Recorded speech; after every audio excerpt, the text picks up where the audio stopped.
Largeur, comme ceci, on clique sur OK, et là, l'image a été réduite. Là, ici, je peux aller dans l'outil navigation, puis avec le bouton augmenter mon image à 100%. Là, c'est de savoir la question qui tue, c'est bon ben là, est-ce que j'ai besoin d'ajouter de la netteté? Pour le faire, pour le savoir, la meilleure façon de le savoir, c'est de l'essayer. Moi, ce que je vais faire, c'est que je vais ajouter un calque. Puis après ça, avec l'outil opacité, on va voir si il y a il y a des défauts qui apparaissent, soit des pixelisations, du bruit, des liserés ou quoi que ce soit, si on ajoute de la netteté.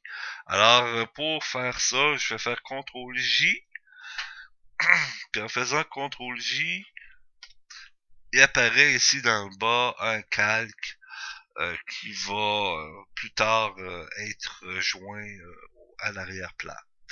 Et là, les modifications qu'on va faire sur le calque, ça va être d'aller dans filtre. Euh, En fait, hein, il y a plusieurs façons hein, de faire.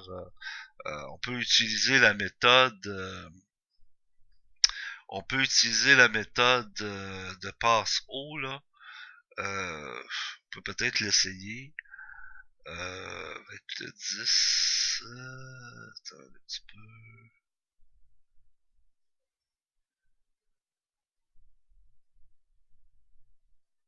4.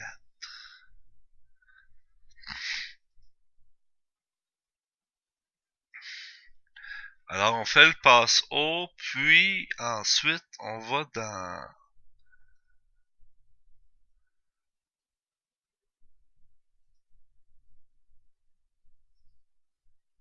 C'est-tu. Ça fait longtemps que je l'ai fait. C'est-tu incrustation? Oui, c'est incrustation ou lumière tamisée. Ça, ouais. Ou lumière tamisée, ça c'est un petit peu plus doux. Donc, et là, ici, j'aime pas trop le résultat. Je trouve que ça donne, ça accentue un petit peu trop. Alors, je vais doser ici avec l'outil opacité, que je vais remettre à zéro. En mettant à zéro, ça remet l'image comme c'était tout à l'heure. Et puis là, je vais l'augmenter graduellement. Là, je suis rendu à 19% pour voir augmenter l'image. Là, à 34%, là, je vois commencer à voir ici, dans cette zone-ci, à voir des pixelisations là, au coin, sur le bord de la montagne. Et faire attention, là, en augmentant, des liseries vont apparaître. Donc, j'ai plus beaucoup de marge de manœuvre, monter plus haut que ça, là. Là, je suis à 36, là, puis je trouve ça déjà un petit peu fort. Donc, une chose qu'on peut faire pour se donner encore une plus grande marge de manœuvre, c'est d'aller dans les zones très contrastées avec l'outil goutte d'eau. Le goutte d'eau, il est ici, là. Et ça, c'est d'ajouter ajouter un petit peu de flou dans les zones très très contrastées ou pixelées ou qui sont susceptibles de voir apparaître des liserés de manière à adoucir ces zones-là sans pour autant réduire la netteté dans l'ensemble de l'image. Donc, je passe une fois ou deux là. Un très beau, un très basse intensité ici, était du 10%. Donc, on voit que des petites pixelisations, là, c'est comme des petits escaliers qui montent dans les diagonales, dans les zones contrastées diagonales. Donc, ici, là, on essaie d'adoucir un petit peu le tout.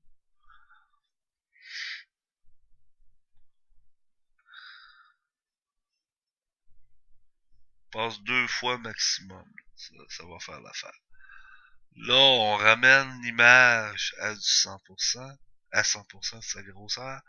Et là, on a encore une petite, à cause qu'on a fait ça, on a gagné peut-être une petite marge de manœuvre. Là. On va voir si on peut augmenter un peu plus la netteté ou par l'opacité. Euh, là, à 48, est-ce que c'est trop net? 46, 45, à 45, ça me paraît bien. Fait que je vais y aller avec ça. Alors, en faisant ça, une fois que ça c'est fait, je vais dans Calque, puis je vais aplatir les calques pour en faire un seul avant de l'enregistrer. Et là, à partir de là, j'ai encore deux choix. Soit que je vais l'enregistrer sous pour l'enregistrer directement dans mon dossier image, ou je peux aller dans enregistrer pour le web. Ici, l'avantage d'enregistrer pour le web, c'est que on indique ici le poids de l'image. Donc, la consigne du forum, c'est un maximum de 350 comme poids. Donc, ici, à 225,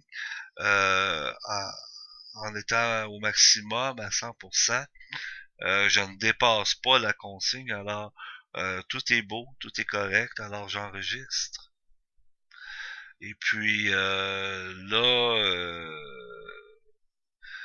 j'en ai déjà une qui s'appelle ce nom-là parce que j'ai testé le réglage avant de faire le tutoriel. Donc, je vais y ajouter une lettre quelconque là pour pouvoir la distinguer de la première de l'autre. Donc voilà, ça se trouve à être la réalisation qui a été faite. Maintenant, je vais fermer le tout comme ceci pour aller vérifier que tout a été enregistré. Pour ce faire, je vais prendre au hasard là, le photofiltre. Puis là, ici, je vois que 44V est ici. Voilà. Et ça, c'est la photo à laquelle je suis arrivé comme résultat. Donc, est-ce que dans photofiltre, des fois, là, on peut faire des petites choses, mais c'est pas l'outil idéal là, pour fignoler l'image. Photoshop est de c'est beaucoup supérieur. Donc, mais s'il y a encore quelque chose à faire, on peut peut-être le faire par ici quand même. Mais non, j'aime pas nécessairement le résultat. C'est trop dense. On peut peut-être quand même. euh,